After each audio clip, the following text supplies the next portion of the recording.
So in these sessions today we are discussing about economics. Okay, so the basic economics for India that is based on 7 pillars.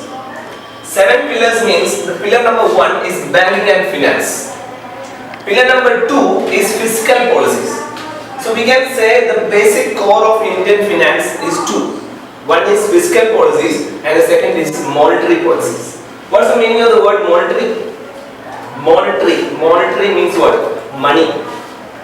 Right? So you know how many 500 rupees are there in Indian market? Any idea? 500 രൂപ എത്ര ഉണ്ടാവും എന്നതിൽ idea ഉണ്ടോ? ഇല്ല. എങ്ങനെ അറിയാൻ പറ്റും? Indian മാർക്കറ്റിൽ എത്ര 500 രൂപ ഉണ്ടെന്ന് ആർക്ക് പറയാൻ പറ്റും? ആർക്ക് പറയാൻ പറ്റും? RBI ക്ക് പറയാൻ പറ്റും. അല്ലേ? നിങ്ങൾ 500 രൂപ നോട്ട് എടുത്തു കഴിഞ്ഞാൽ you can see the serial number on it. അല്ലേ? serial number എന്താ ഇട്ടിരിക്കുന്നത്? എത്ര എണ്ണം ഇന്ത്യയിൽ ഉണ്ടെന്ന് അറിയാൻ വേണ്ടി.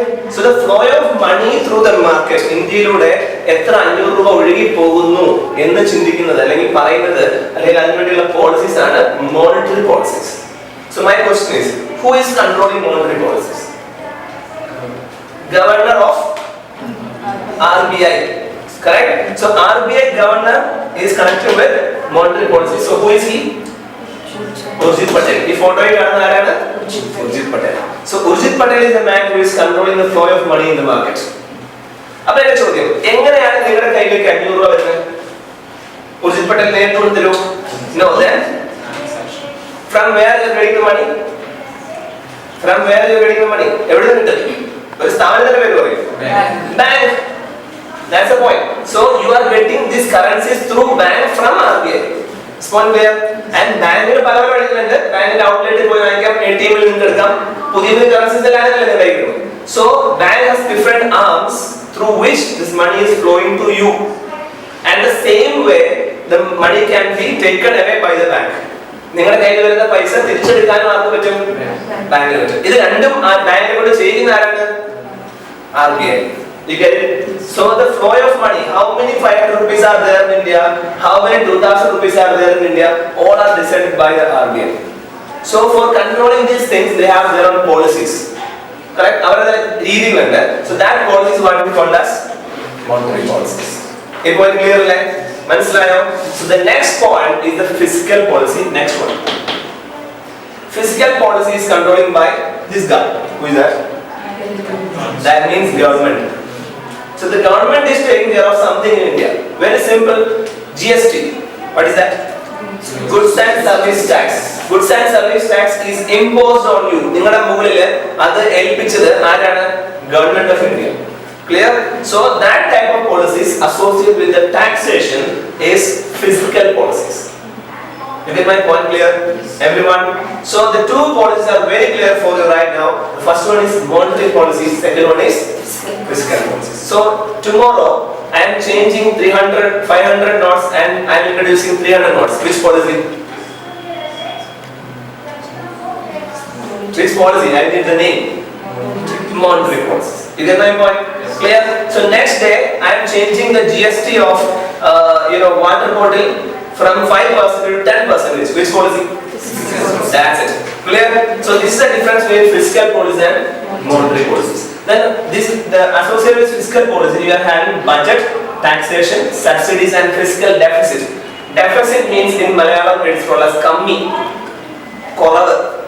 Clear? Suppose this month Narendra Modi need to have 500 crore rupees. അതായത് 500 രൂപ personal ആവശ്യത്തിനല്ല. Right? He needs 500 crore for giving salaries for the employees.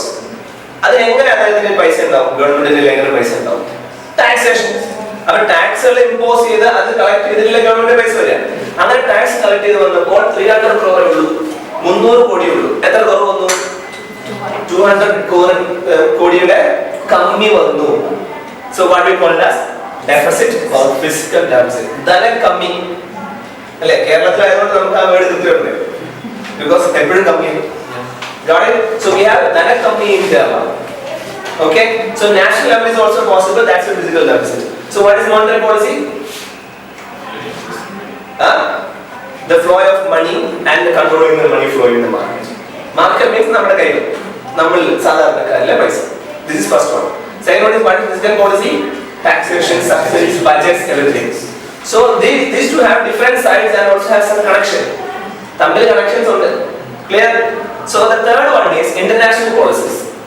But these two policies, 1, 2 and 3 policies, that means physical and monetary policies, are based on India. It's inside the boundary of India. But outside മറ്റു രാജ്യങ്ങളിലുള്ള പോളിസികൾ നമ്മളെ ബാധിക്കാറുണ്ടോ? ഉണ്ട്.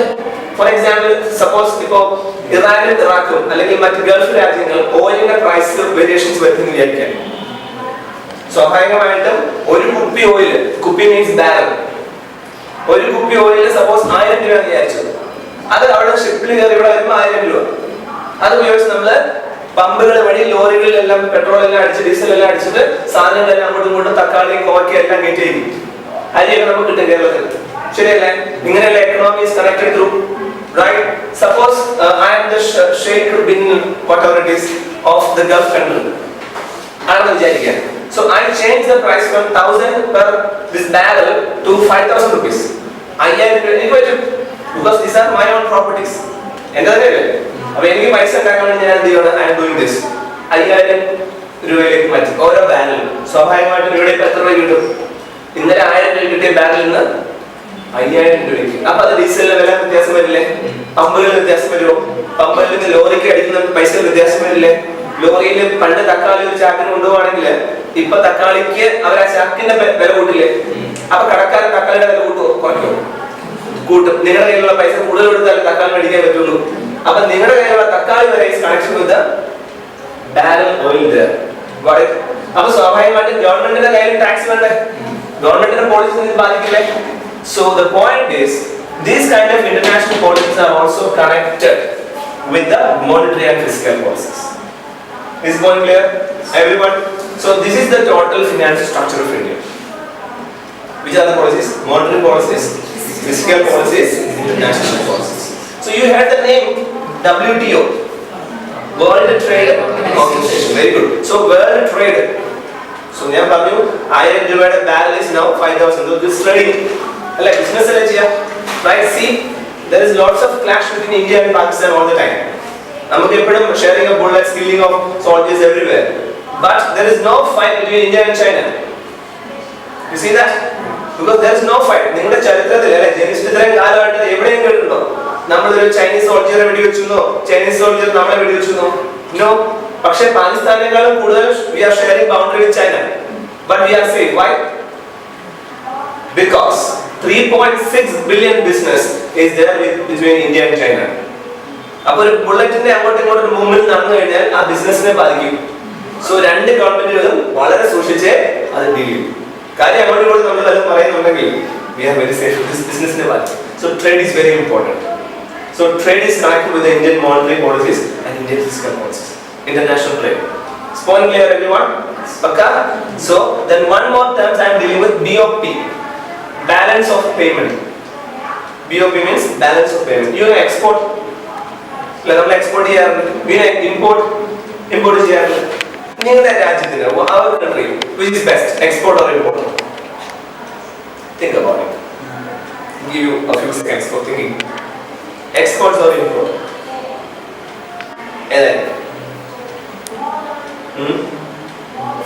Export ചെയ്യുമ്പോൾ എന്താ സംഭവിക്കുന്ന ആലോചിച്ച്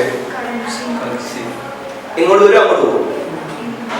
See, you are exporting Thrissur Puram elephants to Africa or other countries. അല്ലെ? elephants നെ എവിടെ കയറ്റി ചെയ്യുക?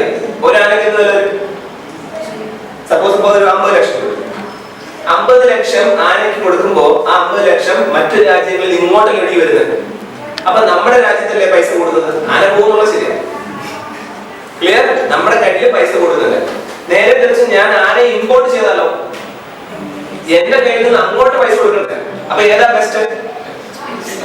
എക്സ്പോർട്ടുകൾ മാക്സിമം ആക്കുന്നതല്ലേ നല്ലത്, റൈറ്റ്? ഇമ്പോർട്ട് കുറയ്ക്കുന്നതല്ലേ നല്ലത്? ഇമ്പോർട്ട് ഇല്ലാത്തൊരു രാജ്യമാണ് ഏറ്റവും നല്ലത്. You get my point? That means whatever we are producing in our country, we can use it. അല്ലേ?